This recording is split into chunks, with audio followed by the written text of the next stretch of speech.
Hello बच्चा, welcome back once again. लो मैं फिर से आ गया। क्या समझे थे नहीं लौटेंगे? अरे जब तक तोड़ेंगे नहीं तब तक छोड़ेंगे नहीं। तो कैसे हैं आप लोग बच्चे? पढ़ाई कैसे चल रही है? एकदम जोरदार, एकदम आप लोग कैसे, एकदम झक्कास। तो आज मैं आपके लिए बेसिकली लेके आया हूँ मेजरिंग इंस्ट्रूमेंट्स का सेकंड जो है स्क्रू गेज, उसके बारे में। वर्नियर कैलिपर्स में बहुत सारे कॉन्सेप्ट भी पढ़े थे और उस पर बहुत सारे different JEE advance, JEE main के, नीट के वगैरह वगैरह बहुत सारे क्वेश्चन किया था। ये वाला भी पोर्सन से जो है ना आपको पूछते हैं क्वेश्चन, इसलिए इसको भी कवर कर रहे हैं इस वाले वीडियो में, राइट? ओके, तो स्टार्ट करने से पहले ये आपके बेसिकली बोर्ड में 11th के, यदि आप सिर्फ बोर्ड के लिए प्रिपरेशन कर रहे हैं तो उसमें तो ये नहीं है एनसीईआरटी में, क्योंकि नहीं है तो इसलिए ये नहीं पूछेगा आपको, है ना। अगर सिर्फ बोर्ड के लिए आप देख रहे हैं तो you may skip this video, but skip करने से पहले आप प्लीज़ सब्सक्राइब कर दीजिए ताकि फर्दर आपको, है ना, न्यू नोटिफिकेशन मिले फर्दर न्यू वीडियो के लिए, ठीक है। तो शुरू करें screw gauge, right? Okay, screw gauge का मैं सिंपल सा, है ना, अच्छा, स्टार्ट करने से पहले very good morning, very good afternoon, है ना, सत श्री अकाल, जब भी आप वीडियो देख रहे हैं, ठीक है। चलिए शुरू करते हैं। तो ये आपको जो है ना, ये मैं स्क्रू गेज का एक सिस्टमेटिक डायग्राम में बनाया हुआ है ना। तो इसमें जो है जो डिफरेंट पार्ट्स है, इसको क्या बोलते हैं? ये स्क्रू है। जब आप इसको मूव करते हैं, रेचेट को इसे घुमाते हैं, रेचेट को घुमाते हैं तो ये जो है ना, ये वाला पोर्शन पूरा है इन करता है और ये स्क्रू गेज पे से चलते हुए इधर आता है। उसके साथ साथ जो है ना, ये जो एनविल है, एनविल इधर खिसकता है ना, एनविल खिसकता है और इसमें टच हो जाता है। कोई चीज़ अपने को मेजर करना है तो इसके बीचों बीच ट्रैप कर दिया और इधर से रेचेट को घुमाना स्टार्ट कर दिया। कब तक घुमाएंगे? जब तक जन पूरा उसका कांटेक्ट ना हो जाए। रेचेट चरचर का आवाज़ करना है, तो कट कट कट कट का आवाज़ करना स्टार्ट कर दे, इसका मतलब वो कंप्लीट टाइट हो चुका। अब आप मेन स्केल और सर्कुलर स्केल के हेल्प से आप रीडिंग देख लीजिए और आपके पास वो मेजरमेंट आ जाएगा, राइट? ओके, इसमें दो स्केल होता है यहाँ पर, एक सर्कुलर स्केल, दूसरा मैन स्केल। मैन स्केल को पिच स्केल बोलते हैं या फिर इसको स्लिप बोलते हैं, है ना। अच्छा, सबसे पहले इसमें आपको लिस्ट काउंट निकालने आना चाहिए, है ना, लिस्ट काउंट निकालने आना चाहिए। तो लिस्ट काउंट यदि आपको कैलकुलेट करने आ गया, समझो कि आपका है ना 70% या 60% के आसपास पूरा काम कंप्लीट हो गया, तो वो पहले अपने को लिस्ट काउंट कैसे कैलकुलेट करते हैं, that we must have to know, है ना, must have to learn before starting this one. Okay, तो मेरे पास ये है एक स्क्रू गेज, देखिए सेम है इस तरह का पूरा कॉन्फ़िगरेशन। ये रहा आपका रेचेट, है ना, ये रहा रेचेट। इसको घुमाते हैं, इसको घुमाते हैं, देखो जब ये पूरा कंप्लीट टाइट होगा चरचर का आवाज़ आए, एक करकट का आवाज़ आ रहा है, इसका मतलब ये पूरा ही टाइट हो गया। अब उसको घुमाने का कोई मतलब नहीं, इसका मतलब ये जो है स्टड और एनविल दोनों टच हो गया है ना। अब आप इसको मेजरमेंट ले सकते हैं। देखो ये जो सर्कुलर स्केल है, सर्कुलर स्केल पे ऐसा मार्किंग किया गया है ना। तो अलग अलग सर्कुलर स्केल पे अलग अलग मार्किंग रहता है ना। जैसे इसमें देखो 90 तक मार्किंग है ना, मतलब इसमें क्या है, 100 डिवीजन किया गया सर्कुलर स्केल को, है ना। ये circular scale divided into 100 equal parts. और जो मैन स्केल का देखो रीडिंग, मैन स्केल यहाँ दिख रहा है आपको, ये वाला 0, 5, 10, है ना, यहाँ से 20 तक है, 25 तक इसको डिवीज़न किया गया है ना। तो ये रहा। अच्छा, जैसे इसमें आप घुमाते हैं तो इसके अंदर क्या रहता है, स्क्रू रहता है, स्पिंडल स्क्रू, जिस पे ये मूव करता है ना, जिस पे ये मूव करता है। आगे देखो, आगे मूव करते गया देखो कर का आवाज़ आना स्टार्ट हो गया, इसका मतलब ये कंप्लीट हो गया। ये आपका स्क्रू गेज रहा है ना। यही अपने को यहाँ आप देखेंगे, ठीक है। तो शुरू किया जाए इसको। तो आपका जो ये है,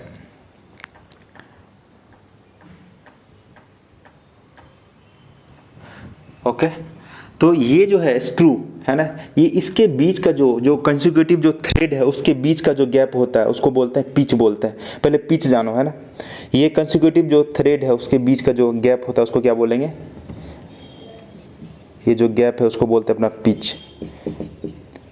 पिच देखो 2-3 तरीके से डिफाइन होता है। ये जो गैप हुआ, गैप बिटवीन टू थ्रेड, ये है पिच, राइट? ओके, फिर पिच जो मेन स्केल का जो मार्किंग है उसको भी पिच बोलते हैं ना। ये मार्किंग क्या है, ये देखो मार्किंग, ये क्या है, मार्किंग 1 डिवीजन, इसको पिच के बराबर बोलते हैं। तीसरा चीज़ पिच इस तरह से भी डिफाइन करते हैं कि एक बार आपने इसको कंप्लीट घुमाया, एक कंप्लीट रोटेशन देने में, है ना, जितना जो है स्क्रू आगे भागता है उसको एक पिच के बराबर बोलता है, ठीक है ना। तो पिच 3 तरह का हो गया, marking on the main scale is equals to pitch, है ना। 1 कंप्लीट रोटेशन देने में जितना आपका स्क्रू आगे भागता है उसको पिच के बराबर बोलते हैं। या फिर या फिर इसको क्या बोलेंगे, distance between two consecutive threads, है ना। Distance between two consecutive threads क्या होता है, पिच के बराबर। तो पिच जो डिफाइन है ना, समझना ये पिच पहला तो ये लिखता हूँ, distance between two consecutive thread, है ना। ये थ्रेड है,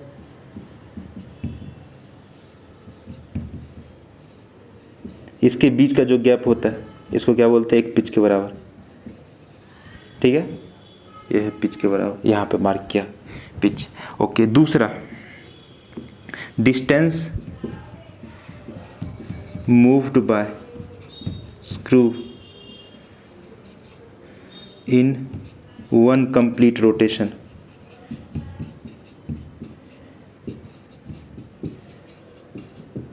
एक कंप्लीट रोटेशन में, यह है एक बार इसको कंप्लीट रोटेट करवाया, है ना, तो जितना डिस्टेंस आगे मूव किया होगा, क्योंकि इस पे थ्रेड लगाओ, थ्रेड के बल पे क्या हो जाएगा, ये आगे मूव करेगा। ठीक है ना, तो जितना मूव करेगा उसको क्या बोलेंगे, पिच के बराबर। ठीक है ना। ओके, अभी देखो ये अपने पास ये है, एक बार इसको कंप्लीट रोटेशन दिया है ना। अभी यहाँ पे अगर ये 10 जीरो पे है तो फिर जाकर आपके तरफ ये जीरो आना चाहिए, इसको क्या बोलेंगे, one rotation, one complete rotation. उसमें जितना देखो डिस्टेंस आगे मूव करेगा उसको क्या बोलेंगे, थ्रेड। अभी देखो आपके सामने कितना है सर, 10 वाला है, 10 फिर से आपके सामने जाना चाहिए। देखो आगे डिस्टेंस मूव किया होगा, या फिर आगे थोड़ा लेके जाते हैं। देखो now zero is in front of you, right. अब फिर जाके एक रोटेशन देखते हैं, फिर जाके देखो आगे भागा, ये जीरो गया आपके सामने। चलिए आप जीरो आपके साथ एक और कंप्लीट रोटेशन देखते हैं। देखो जीरो आपके सामने गया, कुछ आगे मूव किया है, जितना वो मूव किया होगा एक कंप्लीट रोटेशन, उसको क्या बोलेंगे, पिच बोलेंगे, है ना। पिच तो आपको आना चाहिए ऐसे। और तीसरा मार्किंग ऑन मैन स्केल या फिर स्लीव स्केल, उसको बोलेंगे पिच के बराबर, है ना। ये तो मार्किंग है मैन स्केल का, ये हो गया आपका, ये तो मार्किंग हो गया सर्कुलर स्केल का। मैन स्केल यहाँ पे जो मार्किंग है ये हो गया आपका 1 2 3 4 5, 1 2 3 4 5। ये जो मार्किंग है, ये जो गैप है, इसको क्या बोलेंगे, पिच के बराबर मार्किंग। ये 3 तरीके से पिच डिफाइन करता है ना। अब पिच यदि आपको समझ में आ गया अच्छे से, तो अब आपके पास लिस्ट काउंट निकालना है। Least count of screw gauge. तो least count of screw gauge निकालते हैं, pitch divide by circular scale division.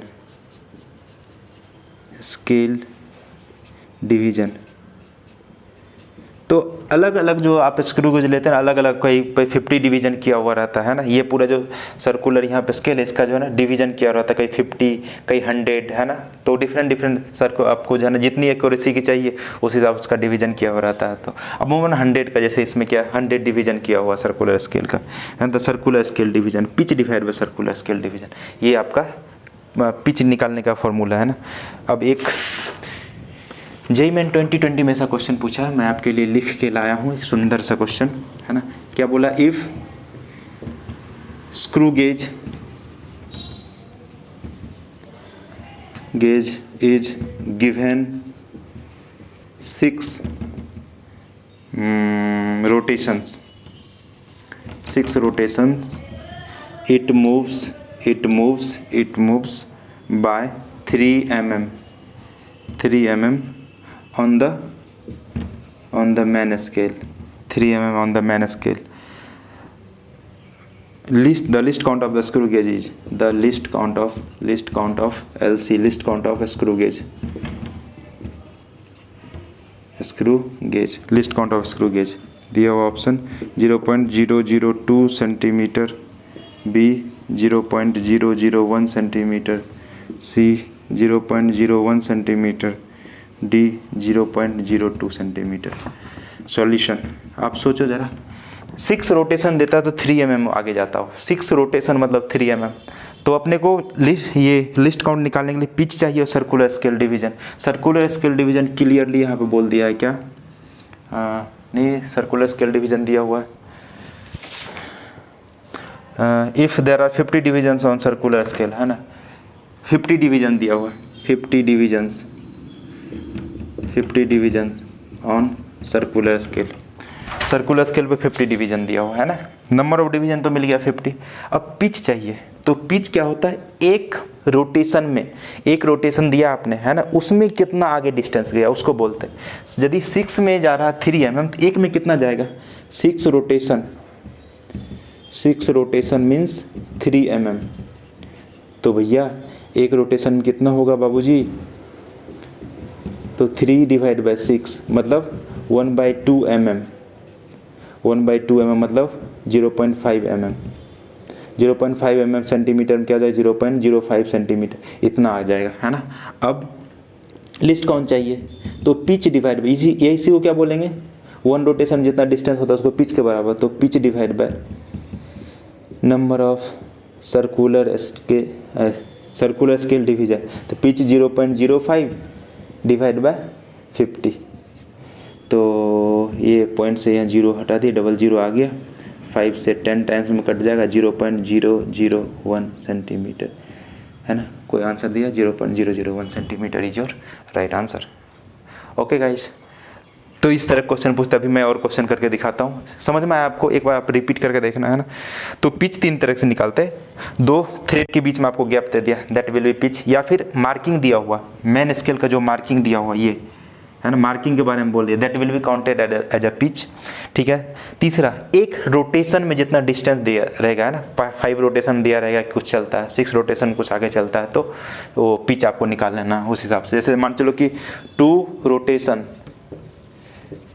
Rotation में अगर ये 1 mm चला, है ना, और number of circular scale division दिया हुआ 100, तो इसका लिस्ट काउंट कैसे निकालेंगे? 1 रोटेशन में निकाल लो, 1 रोटेशन में जो होगा डिस्टेंस उसको पिच के बराबर बोलेंगे, 1/2 mm हो जाएगा, 1/2 mm हो गया। अब देखो 0.5 mm, 0.5 mm, इसको सेंटीमीटर में कन्वर्ट करेंगे और 10 से डिवाइड कर दो, इतना सेंटीमीटर, ठीक है। अब अपने को चाहिए लिस्ट काउंट, तो पिच डिवाइड बाय, ये तो पिच के बराबर हो जाएगा, 1 रोटेशन में distance, pitch divide by number of circular scale division. Pitch कितना हो गया? 0.05 100, ये आ गया 0.05 इंटू 10⁻⁻² सेंटीमीटर, इतना आ गया आपका पिच, सॉरी लिस्ट काउंट की वैल्यू, है ना। और मैं क्वेश्चन 1-2 लिखता हूँ।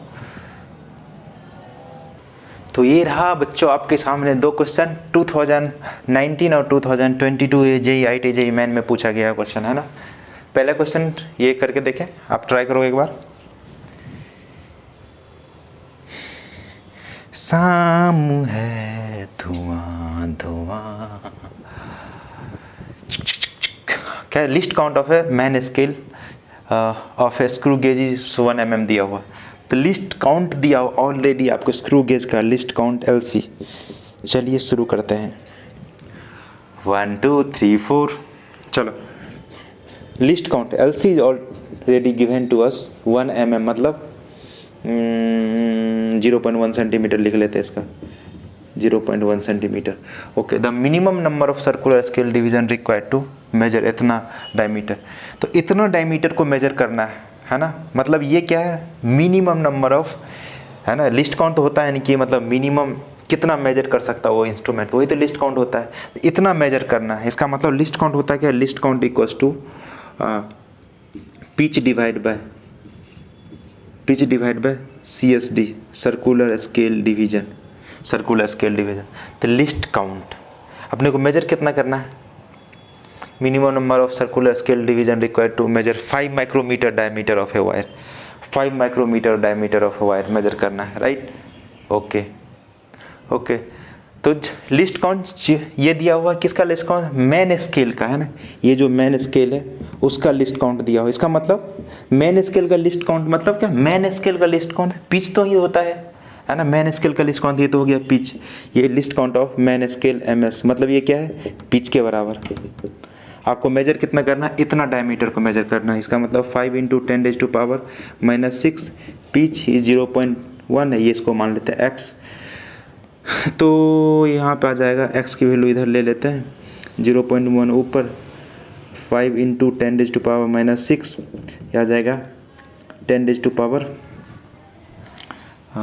अच्छा पॉइंट यहाँ पूरा देते हैं तो ये आ गया 10, तो 1/5 × 10⁻5, तो ऊपर चला जाएगा तो ये 10⁻5 / 5, ये तो हो कितना आ रहा है। अच्छा ये mm में दिया हुआ है, mm में दिया, उसको सेंटीमीटर में बदलना है, सेंटीमीटर में ऑलरेडी कन्वर्टेड। ओके ये माइक्रोमीटर, ये भी इसको मीटर में बदल लेता है ना, सेंटीमीटर इसको मीटर में बदल लेता है, और 10⁻² से आपको डिवाइड करना पड़ेगा, है ना। ये 100 से और डिवाइड करना पड़ेगा, 100 से और डिवाइड कर दीजिए, तो ये कितना आ जाएगा 1000, और 5 से कट जाएगा 200, तो 200 आपका आंसर आना चाहिए, 200 B is your right answer. Similarly ये दिया हुआ है, कोई using screw gauge pitch 0.1 centimetre दिया, 50 division on it circular scale, thickness of the object measure it should be correctly recorded as. इसमें से कौन सा हो सकता है पॉसिबल, है ना। ओके तो यहाँ से आप लिस्ट काउंट निकाल के देख लो, लिस्ट काउंट कितना आ रहा है इसका, pitch divide by CSD circular scale division, pitch का क्या है 0.1 और 50 दिया हुआ, तो ये पॉइंट उड़ा है ये, तो आ जाएगा 0.2 डिवाइड बाय 100, इसका मतलब 0.002 सेंटीमीटर, ये आ गया 0.02 सेंटीमीटर। तो 0.2 सेंटीमीटर इसका मतलब इसमें आप कुछ से किसी चीज़ से मल्टीप्लाई करोगे। अब जो है ना, जैसे कि आप इसका मेजरमेंट निकालेंगे तो क्या करेंगे, इसमें फिर जाके जो भी कोइंसाइडिंग डिवीजन होगा वो तो मल्टीप्लाई करेंगे, वो देखेंगे अगले वाले लेक्चर में। अभी फॉर द टाइमिंग ये लिस्ट कौन से रिलेटेड है ये मैं क्वेश्चन लिख दिया हूँ। इसमें कोइंसाइडिंग सर्कुलर स्केल से मल्टीप्लाई करेंगे, मान लो 3 से 2 से 5 से 6 से, जिससे भी मल्टीप्लाई करेंगे 0.02, ये आपका क्या आना चाहिए, इवन ही आना चाहिए, है ना, इवन ही आना चाहिए। 3 से मल्टीप्लाई करेंगे, 5 से मल्टीप्लाई करेंगे, है ना, 6 से मल्टीप्लाई करेंगे, तो लास्ट में मल्टीप्लाई करने के बाद इवन नंबर आना चाहिए। तो इसमें से जो इवन वाला होगा that will be your answer, है ना। ये 3 है, 5 है ना, ये 1 है, तो इवन तो ये वाला है, इसका मतलब दिस वन, ए वाला आपका क्या हो जाएगा, आपका आंसर हो जाएगा। तो ये लिस्ट काउंट इस तरह से निकालते हैं, pitch divide by number of circular scale division, है। अब इससे मेजरमेंट कैसे लेते हो आप, सन स्क्रू गेज का यूज़ करके measurement, that will see in the next video, है ना, जो 18 नंबर वीडियो आएगा ना, है ना। वीडियो को शॉर्ट रखते हैं ताकि आप फटाफट देख सकें, है ना। ओके तो मिले नेक्स्ट वीडियो में, है ना। तो आप इसी तरह से एकदम गाते बजाते रहिए और पढ़ते रहिए मुस्कुराते हुए, है ना, क्योंकि खुश रह के पढ़ने में ही आपकी भलाई है। आप ज़्यादा दिमाग में घुसता है कोई भी चीज़ है, ठीक है ना, पूरा टेंशन नहीं लेने का, है ना, कूल होकर पढ़ने का। तो मिले नेक्स्ट वीडियो में, तब तक के लिए साइनिंग ऑफ।